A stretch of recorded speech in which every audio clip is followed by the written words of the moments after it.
சிறுவாணி மற்றும் பவானி ஆறுகளில் கேரளா அணை மற்றும் தடுப்பணை கட்டும் முடிவுக்கு எதிர்ப்பு தெரிவித்து கோவையில் ஆர்ப்பாட்டம் நடந்து வருகிறது. அது நேரடி காட்சிகளில் என்ன கள நிலவரம் என்பது குறித்து நமது செய்தியாளர் மார்ட்டினிடம் கேட்கலாம். மார்ட்டின், தற்போது அங்கு ஆர்ப்பாட்டம் நடந்துகிட்டு இருக்கிறது அல்லவா? அந்த ஆர்ப்பாட்டத்தில் யாரெல்லாம் கலந்துகிட்டு இருக்காங்க? தற்போதைய கள நிலவரம் என்ன?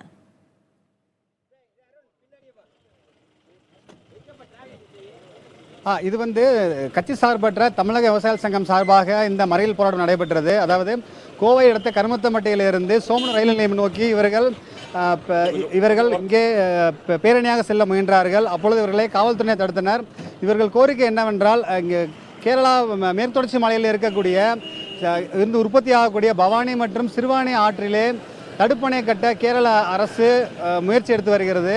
இதனை இந்த கேரள அரசின் இந்த முயற்சியை கைவிட வேண்டும் என்று கோரியும், அதே நேரத்திலே மத்திய அரசாங்கம் இதனை தடுக்க வலியுறுத்தியும் இந்த மறியல் போராட்டம் நடைபெற்றது. ஏனென்றால் இந்த பவானி மற்றும் சிறுவாணி ஆற்றிலே அணை கட்டி தண்ணீர் தேக்கும் பட்சத்திலே இங்கே மேற்கு மண்டலத்தில் இருக்கக்கூடிய கோவை, திருப்பூர், ஈரோடு ஆகிய மாவட்டங்களிலே கடுமையான வறட்சி ஏற்படும். குடிநீருக்கு மட்டுமல்லாமல் விவசாயமும் வறண்டு போகும் என்ற காரணத்தால் தான் இதனை தடுத்து நிறுத்த வேண்டும் என்று தமிழக விவசாய சங்கத்தை சேர்ந்த கட்சி சார்பற்ற விவசாய சங்கத்தினர் கோரிக்கை விடுத்திருக்கிறார்கள். இவர்கள் சாலை மறியலில் ஈடுபட்ட இவர்களை காவல்துறை கைது செய்திருக்கிறார்கள்.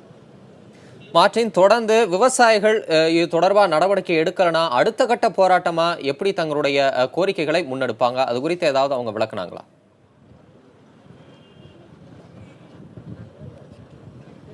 கோவை மாவட்டத்தில் பல்வேறு அரசியல் கட்சிகளுமே இந்த போராட்டத்தை முன்னெடுத்து வருகின்றன. குறிப்பாக திமுக உள்ளிட்ட அனைத்து கட்சி கூட்டமும் இன்று கோவையில் நடைபெற்று கொண்டிருக்கிறது. ஏனென்றால் இது மிக முக்கியமான மக்களின் வாழ்வாதார பிரச்சனை. அங்கே கேரள அரசு தண்ணீரை மறிக்கும் பட்சத்திலே இங்கே முழுமையான வறட்சி ஏற்படும் நிலை ஏற்பட்டுள்ளது. எனவே தான் அனைத்து தரப்பு இயக்கங்கள், அமைப்புகள், அரசியல் கட்சிகளை சேர்ந்தவர்களும் இந்த திட்டத்தை கைவிட வேண்டும் என கேரள அரசை வலியுறுத்தி வருகிறார்கள். இதை தடுப்பதற்கு தமிழக அரசும் ஆவணம் செய்ய வேண்டும் என்றும் கோரிக்கை எழுந்து வருகிறது.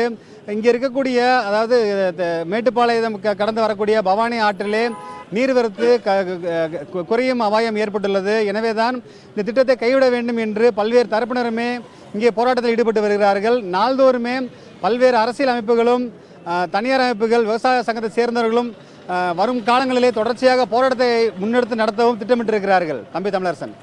மார்ட்டின், சிறுவாணி, பவானி ஆறுகளில் கேரள அரசு அணை தடுப்பணை கட்டுறது எதிர்ப்பு தெரிவித்து பல்வேறு தரப்பினரும் போராட்டத்தில் ஈடுபட்டு வர்றாங்க. குறிப்பாக கோவை, திருப்பூர், ஈரோடு மாவட்டங்கள் கடும் வறட்சியை சந்திக்க நேரிடும், பாதிப்புக்குள்ளாகவும் குறிப்பிட்டீங்க.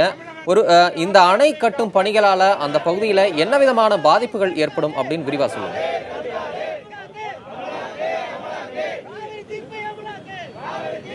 அதாவது சிறுவாணி அணையானது கோவையின் மிக முக்கியமான குடிநீர் நீராதாரமாக திகழ்கிறது. சிறுவாணி மேற்கு தொடர்ச்சி மலையிலே கேரள மாநில வனப்பகுதியிலே அமைந்திருக்கக்கூடிய இந்த சிறுவாணி அணையிலிருந்து நாள்தோறும் 9 கோடி லிட்டர் தண்ணீர் குடிநீர் தேவைக்காக கோவை பகுதிக்கு எடுக்கப்படுகிறது.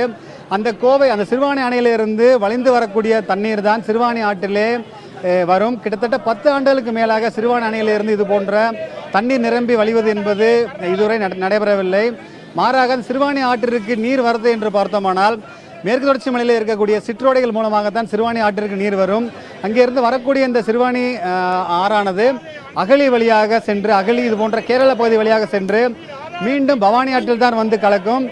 பவானி ஆறு அப்படி வரக்கூடிய இந்த உபரி நீர், அதாவது சிற்றோடைகள் மூலமாக வரக்கூடிய இந்த தண்ணீரைத்தான் சேமிக்கும் விதமாக கேரள அரசாங்கம் சுமார் 460 கோடி ரூபாய் மதிப்பீட்டிலே ஒரு அணையை கட்டுவதற்கு திட்டமிட்டிருக்கிறது. அந்த பகுதியானது சிறுவாணி பள்ளத்தாக்கு என்று அழைக்கக்கூடிய சித்தூருக்கு மேல்புறத்தில் இருக்கிறது. அங்கே தான் ஒரு அணை கட்ட திட்டமிட்டிருக்கிறார்கள். அதே போல் தமிழக பகுதியான மேல் பவானியிலிருந்து வரக்கூடிய உற்பத்தி ஆகி வரக்கூடிய பவானி ஆறானது கேரள வனப்பகுதி வழியாக சுமார் 35 கிலோமீட்டருக்கு மேலாக பயணிக்கிறது. அந்த இடத்தை பயன்படுத்தித்தான் கேரள அரசு அங்கே 5 தடுப்பணைகள் கட்டவும் திட்டமிட்டிருக்கிறது. ஒவ்வொன்றுமே சுமார் 3 கோடி மதிப்பீட்டிலே கட்டவும் திட்டம் தயாரிக்கப்பட்டிருக்கிறது. குறிப்பாக புதூர் பஞ்சாயத்து பகுதியிலே 3 தடுப்பணைகளும், அகழி பஞ்சாயத்து பகுதியில் 2 தடுப்பணைகளும் கட்டுவதற்கு கேரள அரசாங்கம் தயாராகி வருகிறது. அதற்கான பஞ்சாயத்து அனுமதியும் பெறப்பட்டிருப்பதாக கூறப்படுகிறது. விரைவில் இந்த பணிகளும் தொடக்கப்பட இருக்கிறது. இப்படி மொத்தம் 7 அணைகள் கட்டுப்பட பட்சத்திலே இங்கே பவானி ஆற்றுக்கு வரக்கூடிய நீரானது முற்றிலுமாக தடுக்கப்படும். இந்த 3 மாவட்டமும் கடுமையான வறட்சியை சந்திக்கும் என்ற காரணத்தால் தான் இந்த பகுதிகளிலே தொடர்ச்சியாக போராட்டம் நடைபெற்று வருகிறது. தம்பி தமிழரசன்.